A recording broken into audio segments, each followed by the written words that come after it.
A beehive is a superorganism.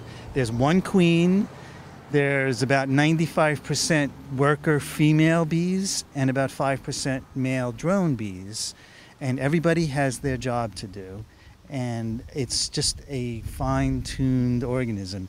One honeybee cannot live by themselves. The queen lays the eggs, but also the queen gives off a pheromone, and that is somehow coated on all of her bees.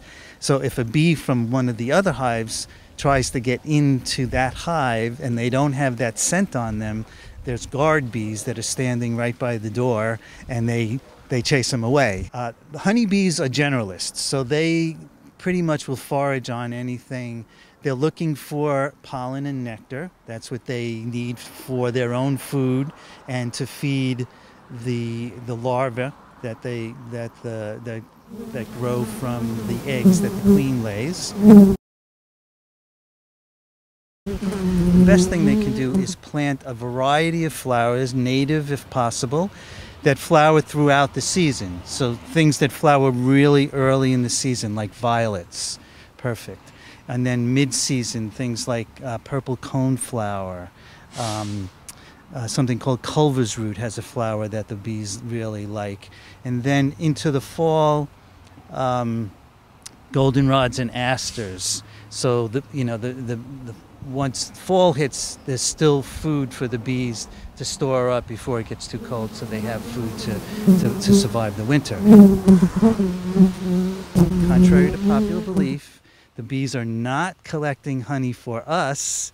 They're collecting the pollen and the nectar to make honey for themselves, so they have food to survive to survive throughout the year, particularly into the winter when it gets cold, and that they have to live on the stores because they can't collect any more pollen and nectar throughout the winter months. And so this is an 8-ounce jar of honey. In order for the bees to make this much honey, they will have probably visited about 1 million flowers and flown 25,000 miles. The older bees are the scouts, the scout bees. So they will fly out and find places where there's something flowering that has pollen and nectar for them to feed. And then they will come back and they'll do what's called the Waggle Dance. What's that? So they will come into the hive, and then they will sort of do this thing where they waggle their behind in different directions for different amounts of time, and they'll face a different direction. So that is giving the information to the other forager bees where there is pollen and nectar to collect. Natural disasters are one of the many things that are problems for bees. Too much rain, too long of a winter frost, but really the thing that is causing so much loss of bees are a couple of things. One is loss of habitat.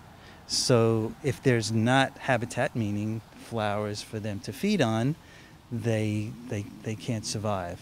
So the more development, the more natural land that's built on, the less foraging area there is for bees. That's one thing. And then there's a lot of evidence now that pesticides are really causing what is referred to as colony collapse disorder.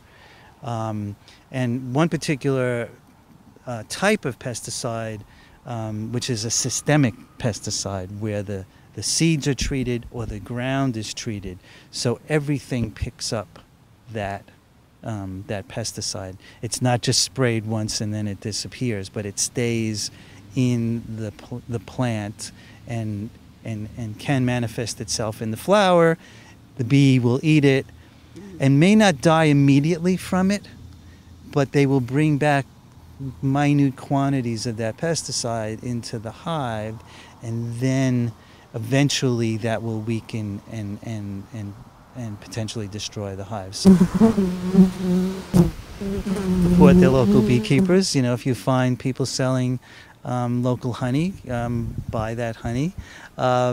It may be a little bit more expensive than what you can buy in the grocery store, but it has other properties to it that will be very, very helpful. Do not use pesticides if at all possible.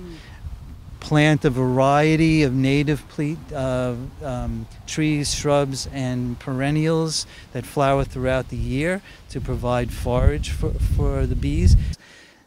Bees can't live without the flowers, and the flowers can't produce their seeds, their fruit and their seeds, without bees.